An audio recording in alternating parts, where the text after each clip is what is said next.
The millionaire was in an important meeting when his cell phone started to ring. On the other end of the line, his daughter, her voice trembling, pleaded for help from the dark. It was in that instant that he realized something terrible was happening, right under everyone's noses. If you found this story interesting, don't forget to subscribe to our channel and let us know what city you're watching from. Now, on with the story. Ryan Miller learned early on that the world doesn't forgive hesitation. The son of a small business owner from upstate New York, he grew up watching his father work from sunup to sundown just to keep the family afloat. When he was 17, he promised himself that his children would never know the anxiety of late bills or dreams deferred for lack of money. And he kept that promise, at least on the financial side. At 42, Ryan was one of the most respected names on Wall Street. His investment firm, headquartered in a gleaming skyscraper in Midtown Manhattan, moved millions every month. He appeared on the covers of financial magazines, gave keynotes on entrepreneurship, and was cited as an example of someone who made it through sheer hard work and discipline. The impeccable Italian suits, the Swiss watches, the penthouse on the Upper East Side, everything screamed success. But behind the man who dominated charts and spreadsheets with a surgeon's precision, there was a heart that beat with guilt. His marriage to Helen lasted 8 years, but only on paper. In reality, the relationship began to unravel long before that. Helen was a psychologist with a thriving private practice, but when she married Ryan, he slowly convinced her that she no longer needed to wear herself out. He earned more than enough for both of them, so why not relax a little? Helen agreed, first with relief, then with unease. Quitting her job meant giving up a part of herself she didn't even know was so important. When Isabella was born, Helen thought everything would make sense again. Being a mother would be her new purpose.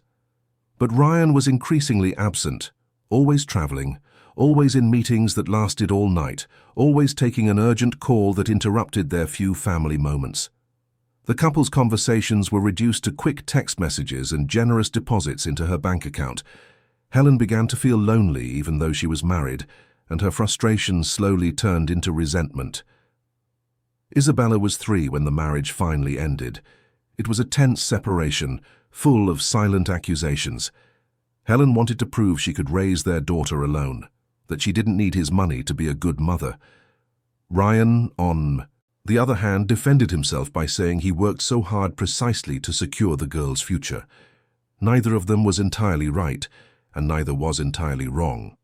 But it was Helen who was granted primary physical custody of Isabella, with the argument that the child needed stability and routine, things her father, with his chaotic schedule, couldn't offer. The court order granted Ryan only alternating weekends and a portion of the school holidays. Ryan accepted the legal defeat because he didn't know how to fight any other way. In the courtroom of spreadsheets and business deals, he was unbeatable. In the courtroom of family life, he felt like a complete stranger. He tried to compensate for his absence with expensive gifts, imported toys, and trips to resorts that Isabella could barely enjoy because she spent the whole time asking for her mum. He thought he was being a good father by ensuring his daughter wanted for nothing. He didn't yet understand that what she really needed was his presence, to look her in the eyes, to hold her when she woke up scared in the middle of the night. Helen, for her part, slowly sank into a mix of loneliness and resentment. Raising a 3-year-old alone was far more exhausting than she had imagined. Without the routine of her job, without the professional identity she had built, she felt lost. She began to question whether she had made the right choice in giving up her career. She would look at Isabella and feel love, but also exhaustion, frustration, a constant desire for just 1 minute to herself. And the more exhausted she became, the guiltier she felt for not being as happy with motherhood as the magazine said she should be. It was in this state of mind that Helen decided to hire a nanny. Isabella had just turned 4, and Helen needed help, needed to breathe, needed someone who could handle the daily routine while she tried to get her own life back in order. The woman who showed up for the interview was named Nancy. She was in her 50s with grey hair pulled back in a bun and a serious but polite demeanor. She claimed to have experience with difficult children, said she knew how to set boundaries, and believed in firm but fair discipline. Helen, too exhausted to second-guess her decision, hired Nancy within the week. At first, everything seemed to be working out. Isabella was a cheerful, talkative child, full of energy. She loved to draw, make up stories, and ask questions about everything. When Ryan picked her up for the weekends, she would come running, hug his legs tightly, and chatter endlessly about her days at preschool, her little friends, and the pictures she had drawn. But slowly, something began to change. Ryan noticed it first in the small details. Isabella would come back from her days with her mother quieter, more withdrawn. When he opened the door to his apartment, she no longer ran to hug him. She would walk in slowly, looking around as if she were checking for something. She started asking strange questions, like if his bedroom door had a lock, if he would lock the door if she took too long in the bathroom, if she had to eat everything on her plate or she would be punished. Ryan found it all very odd, but when he asked Helen about it, she got irritated. She said he was overreacting, that the child had always been dramatic, that she was just trying to manipulate him to get more time with her dad. One night Isabella woke up screaming. Ryan rushed to her room and found her huddled on the bed, trembling, saying she had dreamed she was trapped in a dark place and couldn't get out. He picked her up, calmed her down as best he could, but the image of his daughter so terrified stuck with him. Something was wrong, he knew it. He just didn't know what. It was on a Friday morning during a quick breakfast before taking Isabella back to her mother's that Ryan made a decision. He looked at his daughter slowly eating her pancakes, her eyes glued to the plate, and felt a tightness in his chest. After dropping her off at school, he didn't go straight to the office. He went to an electronics store at the Hudson Yards Mall and bought a prepaid phone, a simple one with big buttons and a speed dial function already programmed with his number. That night, while Isabella was sleeping in the guest room of his apartment, Ryan went in, turned on the lamp, and knelt beside the bed. Isabella, her eyes still sleepy, looked at her father, confused. Ryan held her small hand and explained, with a calmness he didn't know he possessed. He said the phone was their secret, an important secret. She should keep it in her backpack, hidden away, and only use it if she was very, very scared, if something really serious happened and she needed to talk to Daddy. Isabella, even at just 4 years old, seemed to understand the gravity of the situation. She nodded slowly, took the phone, and placed it inside her pink unicorn backpack, between her drawing pads and her box of colored pencils. Ryan couldn't explain why he did it. Maybe it was instinct, maybe it was the image of the nightmares, the frightened look in her eyes, the questions about locked doors. Or maybe it was simply the first time in a long time that he was truly paying attention to his daughter, looking beyond the surface and seeing what she couldn't say with words. The following Monday, Isabella returned to her routine at her mother's house. Ryan returned to his routine at the office, immersed in meetings and strategies, trying not to think too much about the phone hidden in his daughter's backpack, trying to believe it was just paranoia, that everything was fine, that Helen would never let anything bad happen to Isabella. But deep down in the quietest part of his conscience, there was an unease that wouldn't go away. The days dragged on. Ryan threw himself into his work as he always did, but now he carried his corporate phone and another one, the prepaid phone he had given Isabella, always in the inside pocket of his suit jacket. He checked it every hour, hoping not to see any calls, hoping it had all been an overreaction. The relentless pace of the financial world continued, presentations to investors, risk analyses, mergers, decisions that moved fortunes. And Ryan, who had always been able to make million-dollar decisions without flinching, now found himself distracted, staring at the phone that didn't ring. Helen, on the other side of the city, was still trying to balance the exhaustion of being a single mother with the desire to reclaim a piece of the life she once had. Nancy took care of Isabella for most of the day, and Helen tried to convince herself she had made the right choice. But there were moments, especially at night, when she would look at her sleeping daughter and feel a discomfort she couldn't name. Isabella was quieter, more obedient, almost frighteningly well-behaved. Where was that talkative little girl, full of questions, who used to run through the house? Helen pushed these thoughts away, telling herself it was just a phase, that children change, that Nancy was doing a good job teaching her boundaries. But children don't change like that, not overnight, not without a reason. And boundaries shouldn't come with fear. Isabella was learning to behave, yes, but she was learning in the worst possible way, through the terror of being punished, of being locked up, of being left alone. In the dark, until she learned not to make a mess, not to question, to obey without thinking. And no one, not Helen, not Ryan, yet had any idea of the full extent of what was really happening in that house. It was a typical Tuesday in April when everything changed. Fall in New York is usually gentle, with crisp mornings and afternoons that are still sunny. Ryan had been at the office since early, preparing a crucial presentation for a merger that had been in negotiations for months. It was the kind of deal that would define the company's next year, maybe the next 5. The conference room was full. Lawyers, consultants, directors from other companies, all with open briefcases, charts projected on the wall, cups of coffee growing cold on the glass table.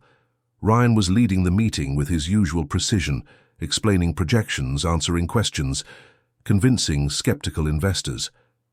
He was in the middle of a sentence about return on investment when he heard it, a muffled ring coming from inside the leather briefcase on the floor next to his chair. It wasn't the corporate ringtone everyone knew. It was another sound, simpler, more insistent. Ryan stopped mid-sentence, excused himself, and picked up the briefcase. The people around the table looked on, confused, as he pulled out the prepaid phone, the one that was always there but that he prayed would never ring. The screen showed an incoming call. He answered without thinking, without caring about the stares, the interrupted meeting, the millions at stake. On the other end of the line there wasn't a clear voice, no hello, no articulate speech of a 4-year-old. There was only crying, broken sobs, a desperate struggle to breathe between tears. Isabella finally managed to speak, her voice coming out in shattered pieces. "Daddy, she locked me in. I'm scared. It's dark. I can't get out." Her voice faltered, choked on her own sobs. Ryan felt the world stop. Around the table, executives waited impatiently, but he didn't even see them anymore. All he could hear was that small, desperate voice crying for help from across the city. He told his daughter to stay on the line, not to hang up, that Daddy was on his way to get her. Isabella sobbed, repeating that she was scared, that Aunt Nancy had said she could only come out when she stopped throwing a tantrum. Ryan hung up, standing so forcefully that his chair nearly tipped over. He looked at the room full of important people, at the contracts worth millions, at the career he had built brick by brick. And he chose. No explanations, no apologies. He just said he had to leave, that it was an emergency, that they would sort it out later. Some tried to argue, to talk about the importance of the meeting, but Ryan was already out the door, in the hallway, dialing his driver, the trusted man who had been with him for years, a former security guard, who had become almost a friend. The drive to Helen's apartment in Brooklyn Heights had never seemed so long. The New York City traffic conspired against every second. Ryan stared out the car window, the city passing in slow motion, and all he could think about was his daughter's voice, that endless-sounding cry. He tried calling Helen, but she didn't answer. He tried again and again and again. Nothing. He sent texts, each one more desperate than the last. Silence. When they finally reached the building, Ryan jumped out of the car before it came to a complete stop. He ran to the intercom, buzzed Helen's apartment repeatedly. No one answered. He kept buzzing until an annoyed neighbor opened the main door to leave.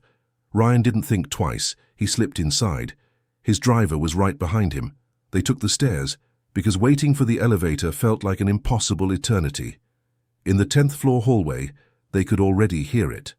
A child's muffled, insistent crying, and the sound of a television on high volume, as if someone were trying to drown out what was happening on the other side of the door.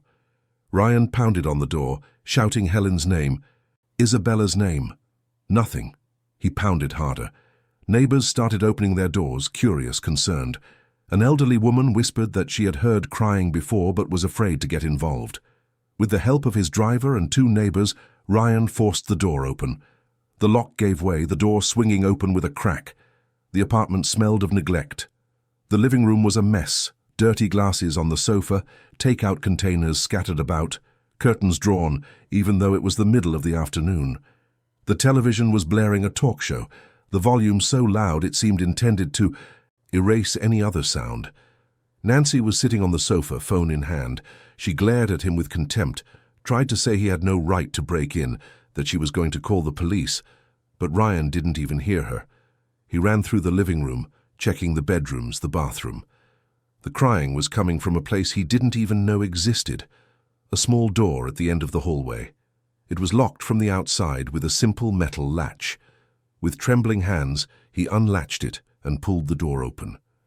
Isabella was huddled on the floor of a tiny windowless room, probably an old storage closet. The space couldn't have been more than 20 square feet, dark, stuffy, and smelling of mildew. The little girl's face was red and swollen from crying, her clothes were wrinkled, and she was clutching a teddy bear. When she saw her father, it took her a few seconds to process it, her eyes blurry with tears. And then she threw herself into his arms. Ryan picked her up and felt her small body tremble. Isabella clung to her father's neck, repeating between sobs that she wouldn't make a mess anymore, that she would be a good girl, that she would obey without question if he just promised not to leave her in there again. He tried to calm her, telling her everything was okay now, that Daddy was here. But Isabella was beyond any quick comfort. Her body was shaking with the force of someone who had spent hours in a state of pure panic. From the hallway, Nancy continued with her rehearsed speech, that it was just a punishment, that the girl was spoiled, that she needed to learn boundaries that a mother who loves also corrects. She spoke as if locking a 4-year-old in a dark closet was perfectly acceptable. Ryan looked at her with disgust and disbelief. How had Helen let this happen? Helen still hadn't shown up. Ryan called again. This time she answered, her voice annoyed. When he told her he was in her apartment, that he had broken down the door, that he had found Isabella locked in a dark closet, Helen didn't sound shocked. She sounded angry at him for invading her home, for making a scene. She said she was on her way back from the salon, that she'd be there in 20 minutes, and that he'd better have a very good explanation. Ryan hung up without responding. He looked at Isabella, who had stopped crying but was still trembling, her eyes fixed on the closet door, as if she feared it might close again. He looked at Nancy, who stood with her arms crossed. He looked at the neighbors watching from the doorway. And he made a decision. He wasn't going to wait for Helen. He wasn't going to stand there and argue. He was going to take Isabella to the hospital, have her examined, and get everything documented. Because if there was one thing his years on Wall Street had taught him, it was that words can be disputed, but documents don't lie. And he needed proof. He walked out of the apartment with Isabella in his arms, without looking back. The driver opened the car door and Ryan got in, his daughter still clinging to him. On the way to the hospital, Isabella slowly stopped shaking. She rested her head on her father's shoulder and whispered a question Ryan would never forget. "Daddy, are you going to take me back there?" Her voice was so small, so full of fear, that he had to make a superhuman effort not to let his own tears fall. He held his daughter tighter and promised, with all the certainty he could muster, that no, never again, that from this day on, no one would ever hurt her again.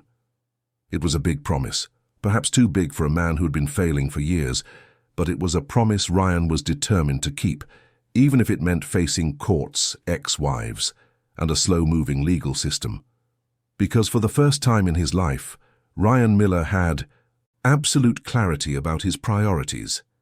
And at the top of that list, above million-dollar mergers and magazine covers, was the 4-year-old girl trembling in his arms. Mount Sinai Hospital, one of the most respected in the city, had a pediatric emergency room that was open 24 hours. Ryan walked in carrying Isabella, who refused to be separated from him for even a second. The nurses, accustomed to all kinds of emergencies, immediately recognized the signs of a child in a state of severe emotional distress. The girl was trembling, avoiding eye contact with strangers, and whispering apologies whenever someone approached, as if afraid of being reprimanded for anything. The pediatrician on duty was a woman in her 50s, with her hair in a ponytail and a kind, attentive gaze. Her name was Dr. Evans, and she had seen many children in her career, but rarely one as frightened as this little 4-year-old who wouldn't let go of her father even to be examined. Dr. Evans asked Ryan to stay by the gurney during the entire exam, sensing that any attempt to separate them would only make things worse. While speaking softly to Isabella, asking simple questions about her teddy bear, and her favorite cartoon. Dr. Evans conducted the physical exam. And what she found was worse than Ryan had imagined. Isabella was dehydrated, likely from crying for hours without access to water. She had small bruises on her arms and legs, in patterns inconsistent with a child's normal tumbles. Her fingernails were bitten down to the quick, a sign of chronic anxiety. And most disturbingly, the girl showed signs of urinary retention because she had developed a fear of asking to use the bathroom. Dr. Evans called for the hospital's child psychologist, a young woman named Marina, who specialized in trauma cases. Marina arrived with paper and colored pencils, basic but powerful tools for understanding the inner world of a child who lacked a complete emotional vocabulary. Patiently, she gained Isabella's trust, first by just being near, then by offering a sheet of paper, and finally by asking the girl to draw her house. What Isabella drew sent a chill down the spine of everyone who saw it. A house with a giant black door, disproportionate to the rest of the drawing. A small figure inside a closed square with red scribbles around it, which Marina interpreted as a representation of fear or pain. And outside the square, a large figure in dark brown whom the girl identified simply as Aunt Nancy. When Marina asked where Mommy was in the drawing, Isabella looked confused for a moment, then pointed to an empty corner of the page and said that Mommy was out. She was always out. Marina spoke with Ryan privately, away from Isabella. She explained that the signs were consistent with prolonged emotional abuse and neglect, the pattern of punishments, the forced isolation, the disproportionate discipline. It all indicated that this was not an isolated incident, but a routine that had been going on for some time.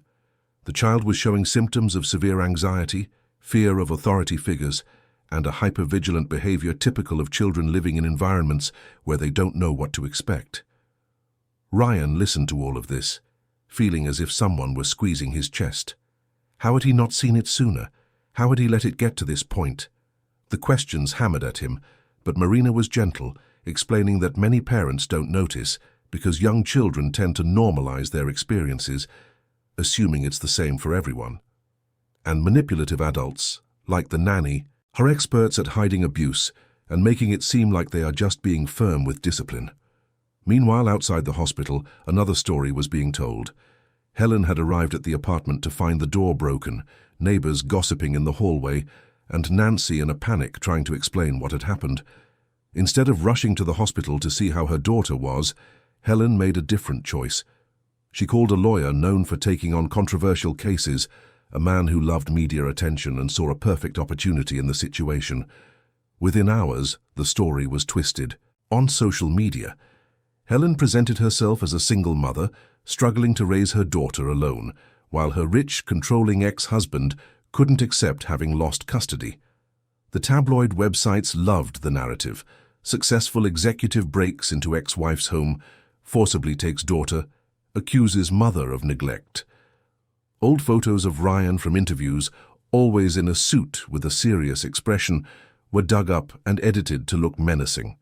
Headlines screamed that he was an obsessive father, unable to accept boundaries. Some outlets even insinuated that he was using his daughter as a pawn in an ego-driven dispute. Comments on social media multiplied, with most people believing Helen's version. After all, she was the mother, the woman, the weaker party in the divorce dynamic. Ryan was the successful businessman, the one who had probably used his money to buy expensive lawyers. It was easy to believe he was exaggerating a normal situation just to hurt his ex-wife. Ryan only found out when his lawyer, Mr. Davis, a discreet man who had handled his corporate affairs for years, called in alarm. He showed him the headlines, the videos going viral, the hate-filled comments.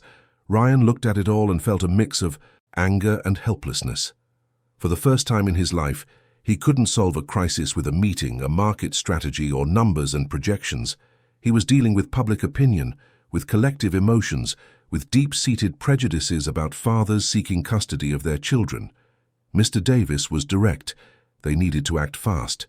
The family court hearing was in 72 hours, and the judge could very well order Isabella to be returned to her mother while the investigation proceeded.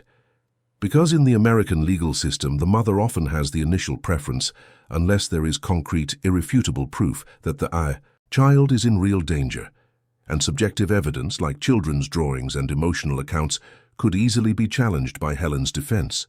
Ryan looked out the hospital window, watching night fall over New York City. Inside, Isabella had finally fallen asleep, exhausted from crying, still holding his hand even in her sleep. The pediatrician had admitted her for observation, more to ensure she was in a safe environment than out of immediate medical necessity. And in that quiet room, lit only by the dim light from the hallway, Ryan made the most important decision of his life. He was going to fight. He would gather every piece of evidence, every witness, every document that proved what had happened. He would not let the media's distorted version become the official truth. He would not allow Isabella to go back to that apartment, to that dark closet, to that nanny who thought children were disciplined with fear. Over the next few hours, Mr. Davis brought a recorder. Ryan gave his detailed statement, recounting every observation he had made in recent weeks, every change in Isabella's behavior, every nightmare she had, every strange question about locked doors. He also had the recording of the distress call, the audio saved on the prepaid phone.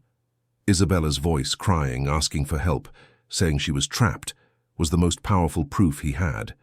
But Mr. Davis warned him, an audio recording alone could be questioned. Helen's defense could claim it was taken out of context, that the child was just being dramatic, that young children exaggerate normal situations. They needed more. They needed witnesses to confirm a pattern of behavior. They needed medical reports to document the marks on the girl's body. They needed accounts from people who had seen or heard something strange. That's when Ryan's driver Carl, a man in his 60s who had been with him for over a decade, offered to help. Carl knew people, had contacts in various places. More importantly, he had a strong sense of justice and was genuinely horrified by what he had seen in that apartment. Together they began to retrace Nancy's steps, looking for where she had worked before to see if there were other similar cases. The first lead came from an old acquaintance of Carl's, a woman who worked as a cleaner in several buildings in the area. She remembered Nancy, said the nanny had worked for a family in the Murray Hill neighborhood about 2 years ago. The family had a little girl at the time, and the mother had suddenly fired Nancy without explanation. They managed to get the mother's contact information through acquaintances, and when Ryan called, identified himself and explained the situation, there was a long silence on the other end of the line. The woman, who identified herself as Patricia, started to cry. She said she carried enormous guilt for not reporting Nancy at the time. She recounted how her daughter, then 3, had started having nightmares, wetting the bed, and developing a panic about being alone. Patricia had come home early one day and found her daughter locked in the bathroom, crying, while Nancy watched television in the living room. When confronted, the nanny had given the same excuses. The girl needed to learn, it was just a punishment. Modern mothers were too soft. Patricia fired Nancy on the spot but didn't report her because she was afraid of complications, of a lawsuit, of the nanny retaliating somehow. Now, knowing that another child had suffered at the hands of the same woman, Patricia offered to give a statement, to tell everything she had seen. That was the first brick. In the following days, others appeared. A neighbor from Helen's building, ashamed, admitted that he had heard a child crying from the apartment several times, especially in the afternoons. One of Isabella's preschool teachers said the girl had changed a lot in the last semester, becoming quieter, more withdrawn, and had stopped participating in games. A doctor who had seen Isabella for a routine checkup months earlier remembered finding some bruises strange, but when he asked the nanny who accompanied her, said the girl was very clumsy. Each account, each document, each witness pieced together a puzzle that revealed a reality no one wanted to see. Because it's easier to believe that everything is fine, that the serious religious nanny is just being firm with discipline, that the single mother is doing the best she can. It's harder to face the uncomfortable truth that abuse happens inside ordinary homes, by people who seem normal, under the eyes of neighbors who prefer not to get involved. Meanwhile, Helen maintained her victim narrative. She gave tearful interviews to gossip websites, talking about how hard it was to be a single mum, how her ex-husband was using his money and power to push her out of her daughter's life. Nancy, coached by Helen's lawyer, stuck to the script of being a serious professional who believed in traditional discipline. They claimed locking the girl in the closet had only been for 10 minutes, not the hours Isabella reported, that the bruises were from normal childhood play, that it was all a big misunderstanding amplified by a father who couldn't accept losing custody. If you were in Ryan's shoes, facing a legal battle against public opinion and a system that often seems to favor the mother, would you have given up or kept fighting? Let us know in the comments. The pressure was immense. Journalists called Ryan's cell phone directly, wanting statements, wanting his side of the story. But Mr. Davis advised silence. Anything he said would be used against them. The court wasn't impressed by headlines but by evidence, and that's what they needed to focus on. The night before the hearing, Ryan couldn't sleep. He sat in the armchair next to the hospital bed where Isabella slept, watching her breathe, sometimes irregularly as a nightmare began. Every time she stirred, frightened, he would hold her little hand and whisper that everything was okay, that Daddy was here. Mr. Davis arrived in the early hours of the morning, bringing coffee and organized documents. He was a methodical man, but admitted this case was different. It wasn't about contracts, it was about a child who deserved to be protected. They reviewed everything. Dr. Evans's medical report, detailing every mark on Isabella's body, Marina's psychological report, explaining the trauma, the audio of the distress call, the witness statements, photographs of the closet where Isabella was found. Every document was the truth, but Mr. Davis warned. The defense would try to discredit everything. They would say Ryan paid off witnesses, that he manipulated his daughter, that the doctors exaggerated. Public opinion was against him, and judges are human too. Ryan asked what their real chance of winning was. Mr. Davis was honest, 50-50, maybe less. The system often favored mothers, especially against fathers with a history of absence. And Ryan had that history. Helen knew how to use it. They would paint a picture of a man who never cared about his daughter, until he realized he was losing control. But they had something on their side, the truth. And the truth, when well documented, carried weight. The challenge was to make the judge see beyond the surface. When the sun rose, Isabella woke up. She saw her father there, and a small smile appeared. It was the first genuine smile in weeks. They had breakfast together in the hospital cafeteria, and for the first time in a long time, Ryan didn't check his work phone, didn't think about missed meetings. He was completely present, listening to his daughter talk about the picture she had drawn, about the teddy bear that now had a new name. Ryan finally understood what he had missed all those years.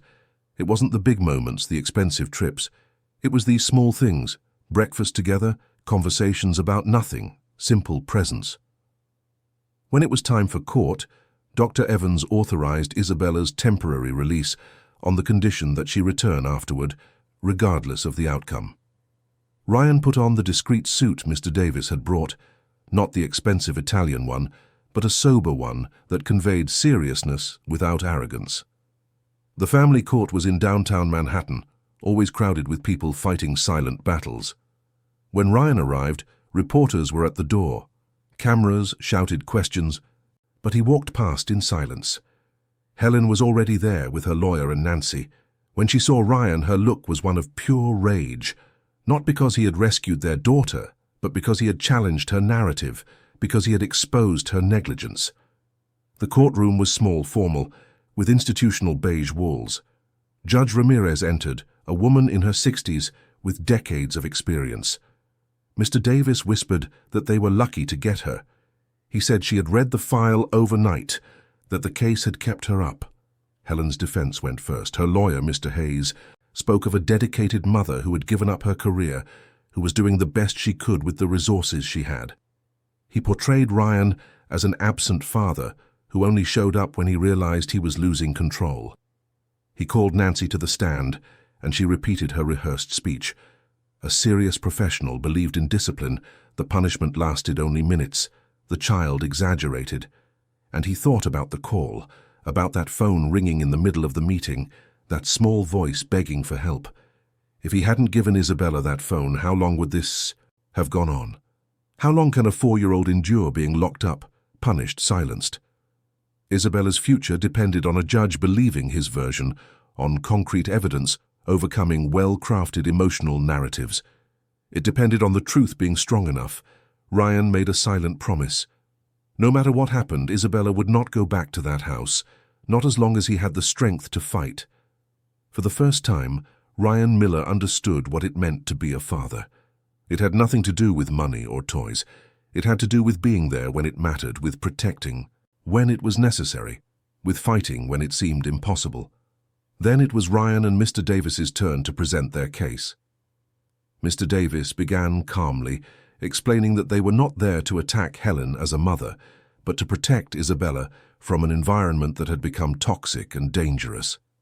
He presented the medical report first, reading aloud Dr. Evans's findings: severe dehydration, bruises in patterns inconsistent with accidental falls, signs of urinary retention due to fear, acute anxiety. He showed the photographs of the girl's body, taken at the hospital with a court order, each mark documented, and explained. Judge Ramirez asked to see the photos up close. She spent several minutes looking at them, her face impassive, but her eyes revealing what seemed to be growing concern. Mr. Hayes tried to intervene, saying that children always have scrapes and bruises, that it was a natural part of childhood. But Mr. Davis countered with the medical explanation. Those bruises were in specific locations, in patterns that suggested forced restraint or gripping, not falls. Next came the psychological report. Marina had been called as an expert witness and was present in the courtroom. When called, she explained in clear but technical terms what she had observed in Isabella: symptoms of trauma, hypervigilance, fear of authority figures, exacerbated separation anxiety, avoidance behavior. She showed the drawings Isabella had made, explaining what each stroke meant in the visual language of a traumatized child. The giant black door taking up almost the entire page, the small figure inside a closed square, the absence of bright colors, the predominance of dark tones. Helen rolled her eyes, whispering something to Mr. Hayes. He stood up and argued that children make dramatic drawings, that legal decisions couldn't be based on childish scribbles. Marina maintained her professional composure and explained that in isolation, a drawing could be interpreted in many ways. But combined with the physical symptoms, the child's own account, and the behavioral changes documented by her teacher, it formed an undeniable pattern. Isabella's teacher was also called.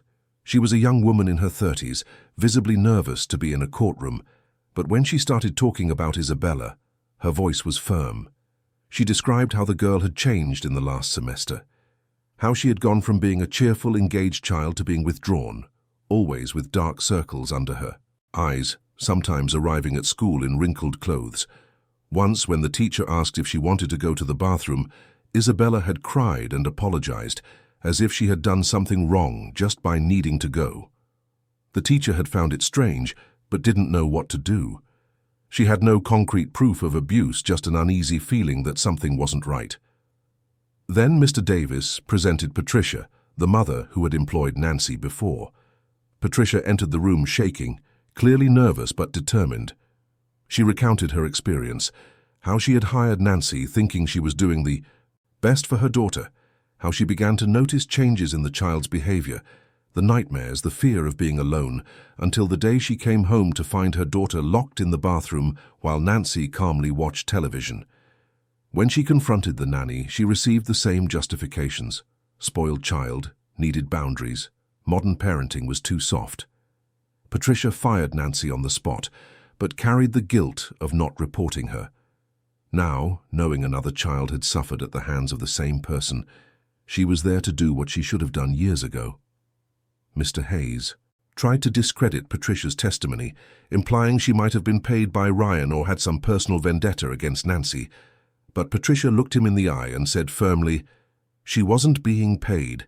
She was there because her 3-year-old daughter had nightmares for months after being cared for by Nancy, and she would not let her silence contribute to another child suffering the same fate.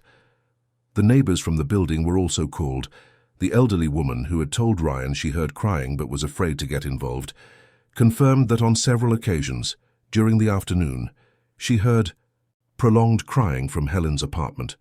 Whenever she mentioned it to other neighbors, they all said it was none of their business, that everyone raises their children as they see fit. Now, before the judge, She cried with shame, saying she should have done something, that a child's cry should never be ignored. And then came the most powerful piece of evidence, the audio of the call.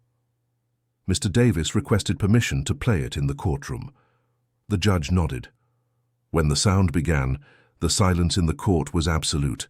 Isabella's voice, crying, sobbing, saying with difficulty that Auntie had locked her in, that it was dark, that she was scared, that she wanted her daddy.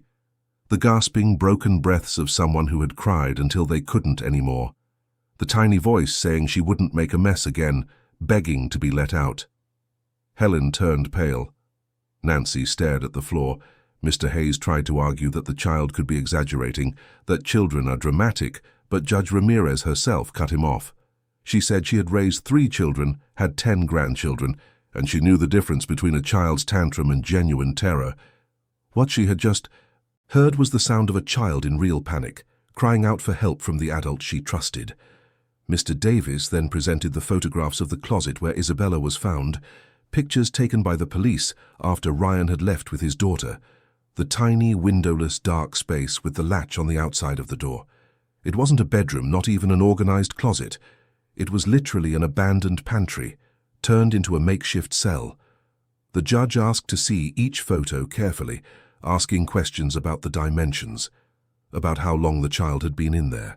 Carl, who had been present at the rescue, confirmed that when they arrived the crying was already hoarse, indicating the girl had been in there for a long time, probably since that morning. The judge then did something unusual. She called for a recess and requested that Isabella be brought into the room. Mr. Davis and Ryan grew tense. Exposing the girl to that environment, in front of the mother and the nanny who had hurt her, seemed cruel.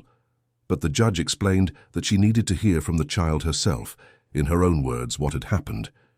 She assured them it would be done gently, with Marina present for emotional support.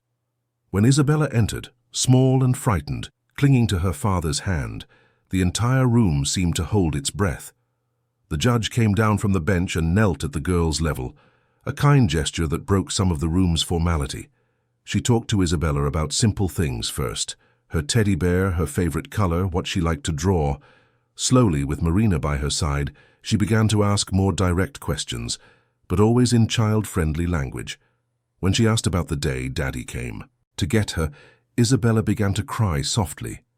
She said that Aunt Nancy got mad because she spilled juice, that she locked her in the dark little room and said she could only come out when she stopped crying and learned to behave, that she was in there for a long time, that she asked to go to the bathroom but no one opened the door, that she called for Mommy but no one came, until she remembered the phone Daddy had given her, got it from her backpack and called for help.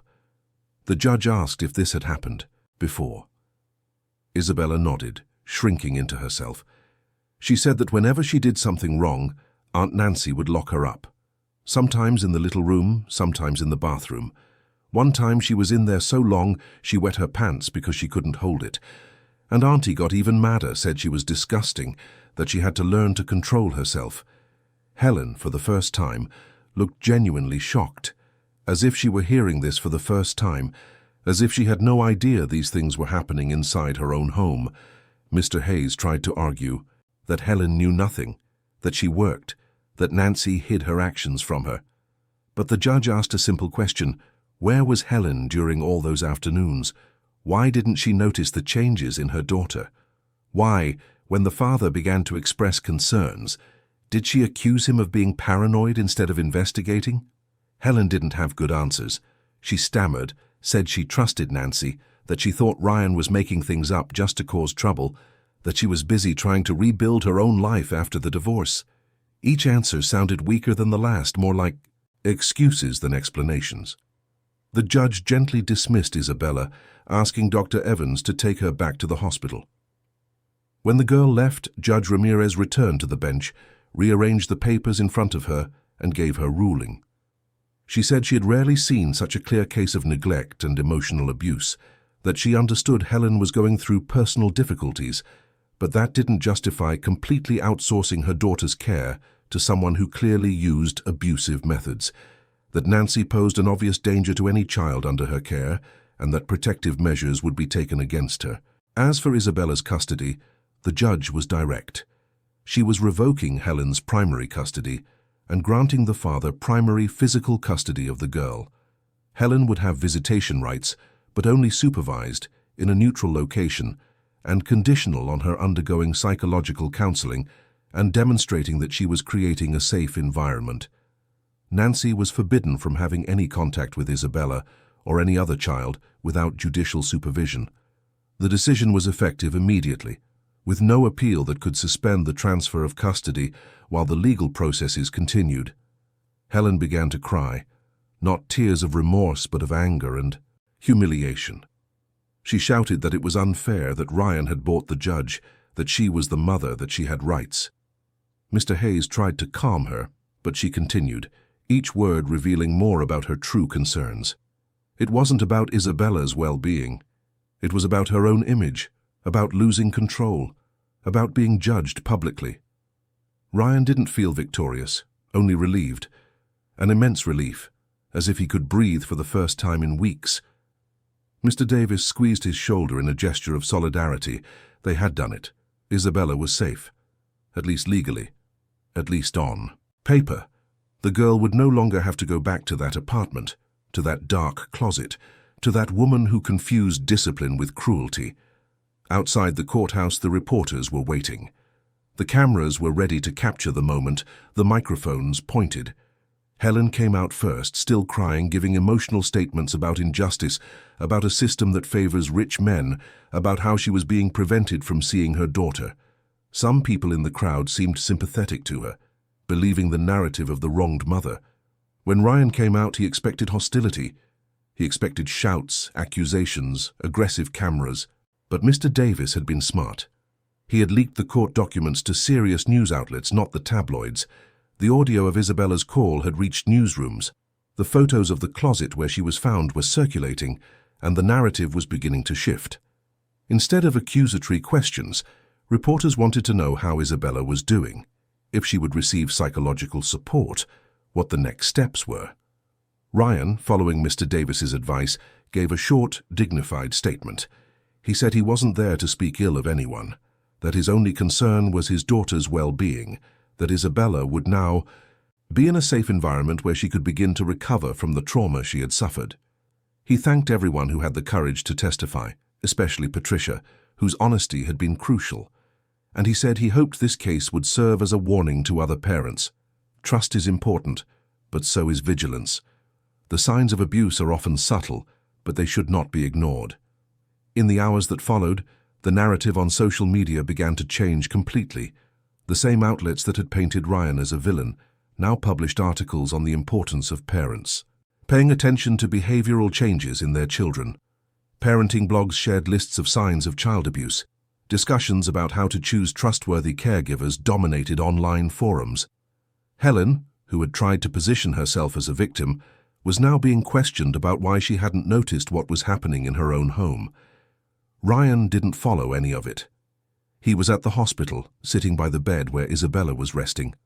The girl had cried a lot after the hearing, emotionally exhausted but also visibly relieved. When Ryan told her she was going to live with him now, that she didn't have to go back to Mommy's house if she didn't want to, that no one would ever lock her up again, Isabella had hugged her father with a force that seemed to want to make sure it was real, that it wasn't another dream she would wake up from back in the nightmare. That night, Ryan finally allowed himself to feel the weight of everything that had happened. He cried, there in the hospital bathroom, away from Isabella's eyes. He cried for the lost years, for the times he had prioritized work over his daughter, for the marriage he had let crumble, for the pain Isabella had suffered while he was too busy to see the signs. He cried with relief for having gotten there in time, with gratitude that she had the courage to call, with anger that it had taken him so long to act. But he also cried with hope, because now he had a second chance, a chance to be the father Isabella deserved, to build a relationship based on real presence and not expensive gifts, to show her that she could trust him, that he would be there whenever she needed him. It wouldn't be easy. The trauma wouldn't disappear overnight. Isabella would have nightmares, anxiety attacks, moments of regression. But Ryan was willing to be present for every one of those moments, to hold her hand through every nightmare, to repeat as many times as necessary that she was safe now. When he returned to the room, Isabella was awake, looking out the window at the lights of New York City. Ryan sat on the edge of the bed and asked what she was thinking about. Isabella, with the brutal honesty only children possess, said she was wondering if Mommy was going to be mad at her. Ryan's heart ached. Even after everything, even knowing she wouldn't go back to that house, Isabella still carried the guilt, still thought she had done something wrong. He took his daughter in his arms and explained with all the patience he could muster that nothing that had happened was her fault, that children are not responsible for the mistakes of adults, that she had been very brave to call for help, that she had done the right thing, that Mommy was going through a difficult time, but that had nothing to do with Isabella, and that from now on he, her daddy, would always be there, would protect her, would do everything in his power to make sure she never felt alone or scared again. Isabella listened to it all, processing with a seriousness that traumatized children develop far too early. And then she just asked, "Promise, Daddy?" Ryan looked into his daughter's eyes and made the most important promise of his life. "I promise, sweetheart. I promise I will never leave you alone again." Ryan made radical decisions in the following days. He resigned as CEO of the investment firm he had built from scratch. He sold a large portion of his shares, keeping just enough to live comfortably without needing to work obsessively. His colleagues thought he was having a breakdown, that he would regret throwing away a brilliant career. But Ryan knew he wasn't throwing anything away. He was, for the first time, choosing what truly mattered. He bought a simple house in Spring Lake, down on the Jersey Shore, far from the chaos of the city, far from the gleaming skyscrapers and endless meetings. It was a 2-bedroom house with a small yard and a view of the ocean. Nothing like the luxurious penthouse on the Upper East Side, but it had something the penthouse never had: lightness. The windows were large, letting in natural light all day. The doors had simple locks, the kind that could be opened from the inside at any time. There were no windowless rooms, no overly dark corners. He hired Mrs. Amelia, a 60-year-old woman who had been Ryan's own nanny when he was a child. Mrs. Amelia was the opposite of Nancy in every way: a soft voice, infinite patience, the kind of person who disciplines with love instead of fear. She had raised 4 children, had numerous grandchildren, and understood that children need boundaries, yes, but they also need to be held, to feel secure, to know that even when they make mistakes, they are still loved. The first few weeks in the new house were difficult. Isabella would wake up screaming in the middle of the night, dreaming she was locked up again, that no one was coming for her. Ryan would rush to her room, turn on all the lights, pick his daughter up, and repeat like a mantra, "You're safe, Daddy's here, no one is going to lock you up. You can leave your room whenever you want." Some nights Isabella could only sleep with her door wide open and the hallway light on.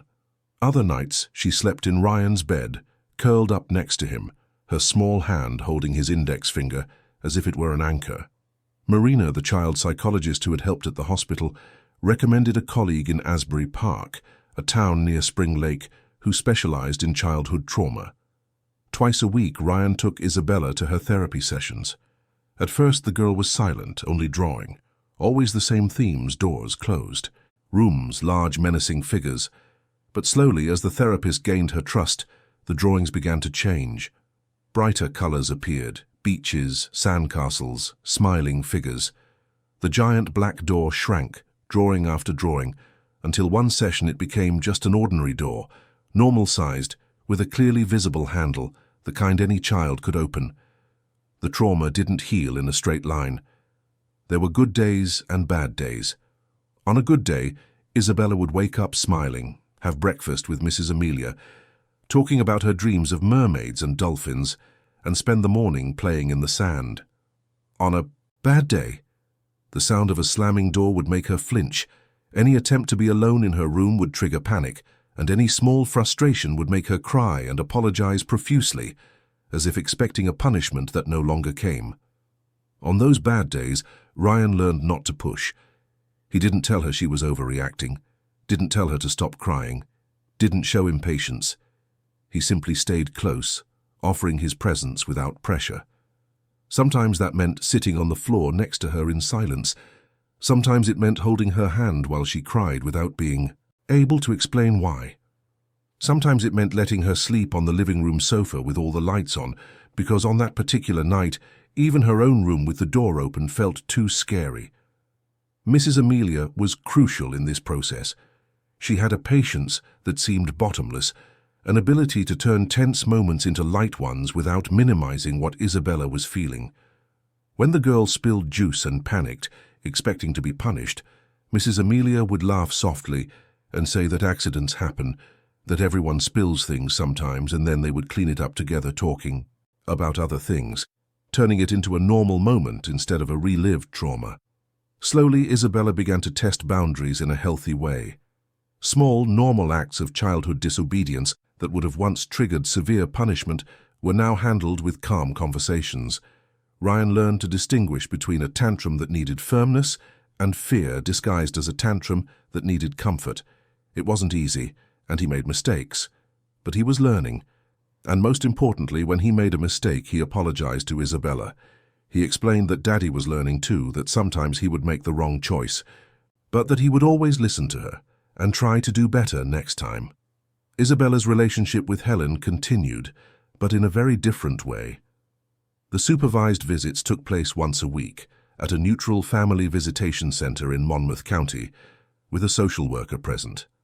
At first, these meetings were tense. Helen would arrive wearing too much makeup, bearing extravagant gifts, trying to compensate with material things for the distance that had grown between them. Isabella would politely accept the gifts but showed none of the excitement Helen expected. They made small talk, and whenever the time was up, Isabella would run back to Ryan without a second glance. Over time, as Helen continued with her court-mandated therapy, the meetings improved. Helen began to understand that she had failed not out of malice, but out of neglect, out of being so lost in her own frustration that she stopped seeing her daughter as a person with her own needs. She started asking real questions about Isabella's life, about what she was learning in her new preschool, about the friends she was making, about the sandcastles she built. They weren't deep conversations yet, but they were a start. A genuine effort to rebuild a connection that had been almost completely destroyed. Nancy never had contact with Isabella again. The woman was legally barred from working with children and faced charges for child abuse. A few other families, upon hearing about the case in the media, found the courage to come forward and report similar experiences. The case was still moving slowly through the legal system, but at least Nancy was in no position to harm other children in the meantime. Life in Spring Lake settled into a routine. Ryan enrolled Isabella in a small Montessori preschool with only 15 students, where the teachers had the time and patience to attend to each child individually. Isabella was welcomed with warmth, with no pressure to adapt quickly. For the first few days, she clung to Ryan, not wanting him to leave. He didn't force it. He would sit in a corner of the classroom during activities, just being present, until she felt safe enough to explore on her own. It took 2 weeks before she finally waved at him with a smile and said that Daddy could go. She would be okay. The mornings became a sacred ritual. Ryan would wake up early, make breakfast, and wait for Isabella to wake up naturally, without the pressure of a strict schedule. They ate together on the porch, looking at the ocean, talking about their plans for the day. Simple things, going to the beach, looking for seashells, building a sandcastle, maybe visiting the craft fair in town. They weren't expensive or sophisticated outings, but they were done together, with full presence, no phones ringing, no urgent meetings interrupting. Isabella started making real friends for the first time. 2 girls from her school, Laura and Sophia, became inseparable companions. The 3 were always seen together, inventing games in the sand, collecting colorful stones, competing to see who could build the tallest castle. Ryan became friends with the girls' parents, and they started doing group activities, barbecues on the beach, boat trips, afternoons flying kites in a field. It was a completely different social life from the one he had in New York, where relationships were more about networking and less about genuine connection. For Isabella's 5th birthday, Ryan threw a party on the beach in the late afternoon. Nothing elaborate, just her little friends, a few neighbors, Mrs. Amelia, Mr. Davis, who made a point of coming, and even Carl, who had practically become part of the family. There was homemade chocolate cake that Isabella had helped Mrs. Amelia make, Simple games like tug-of-war and musical chairs, and colorful balloons tied to the trees. When they cut the cake and everyone sang happy birthday, Isabella blew out the candles with a huge, genuine, free smile. It was so different from the extravagant parties Ryan used to throw, with expensive catering and giant inflatable bounce houses, where Isabella spent the whole time looking for her father, who was always on the phone handling some work emergency. At that simple beach party, Ryan was completely present. He played tug-of-war until he was out of breath, danced to children's songs without worrying about looking silly, and sat in the sand with Isabella on his lap to eat cake straight from a paper plate. And when he took pictures, it wasn't to post on social media to show off a perfect life, but simply to save those memories, those moments that were finally real and not staged. Ryan's transformation was noticed by everyone who knew him. Mr. Davis, when he visited, commented that he looked 10 years younger, despite working much less. Mrs. Amelia said he had found what many people spend their whole lives searching for: true purpose. His old colleagues, who at first thought he was making a mistake, began to admit, some with veiled envy, that Ryan had made the right choice. But the greatest confirmation came from Isabella. The girl who months ago was traumatized, scared, and withdrawn now ran along the beach laughing loudly, built sandcastles with confidence, and slept through the night without nightmares at least 4 times a week. She still had difficult moments. There were still triggers that would temporarily send her back to that state of fear. But the difference was that now she had a solid support network. She had a present father, a loving caregiver, a competent therapist, loyal friends, and attentive teachers. She was no longer navigating the trauma alone.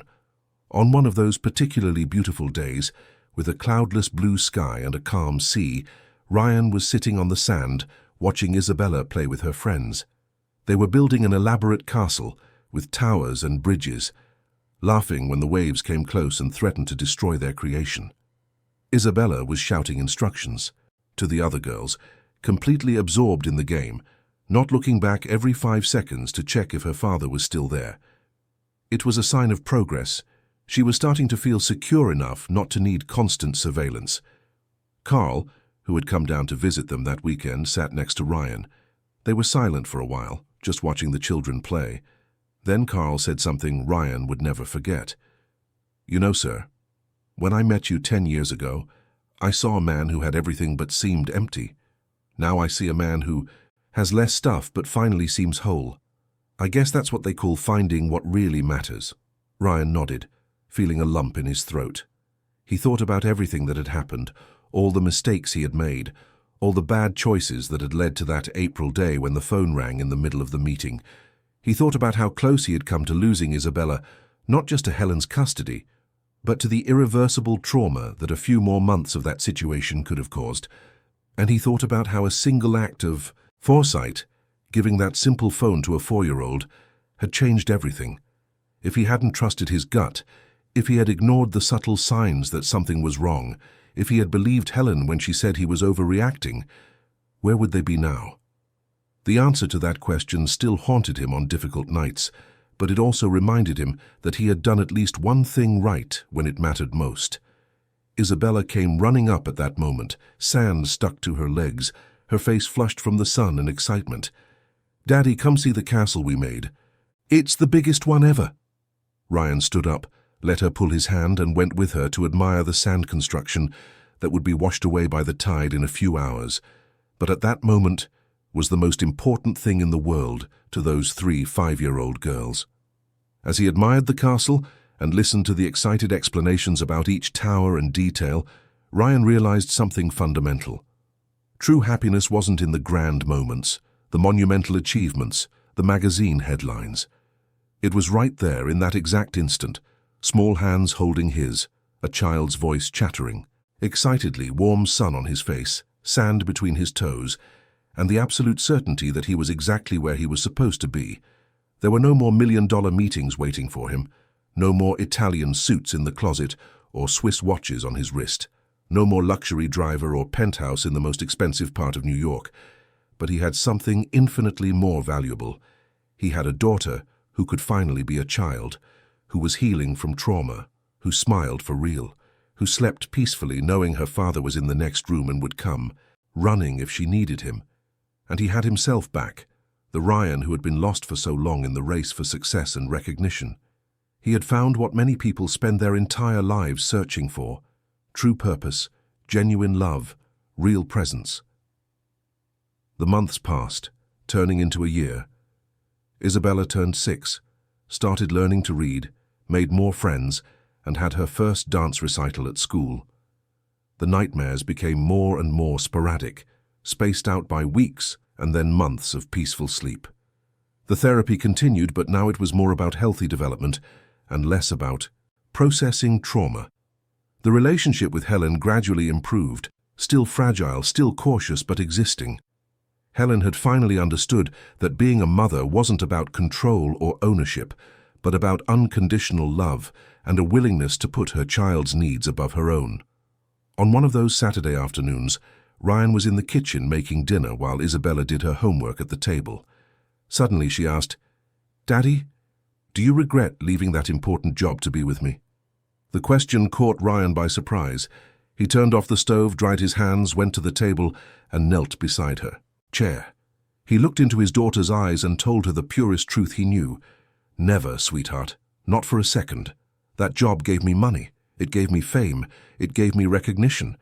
But you give me something that no job in the world ever could. You make me want to be a better person. You taught me what really matters. And there is nothing, absolutely nothing, that is worth more than being here with you, watching you grow up happy and safe." Isabella processed that with the seriousness that children who have been through trauma develop. Then she gave a small smile and went back to her homework, apparently satisfied with the answer.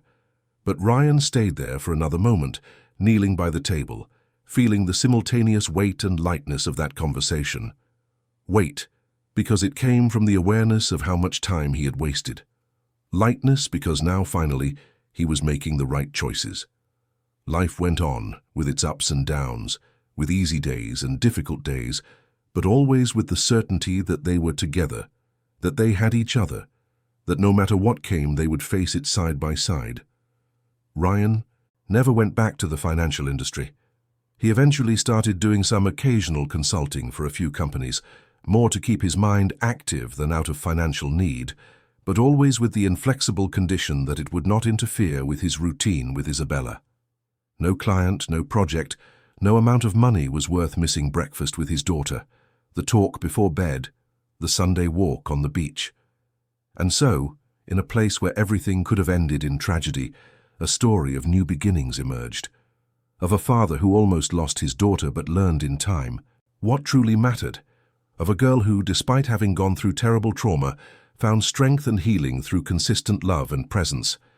Of a family that was broken, reconfigured, and rebuilt on a foundation more solid than before.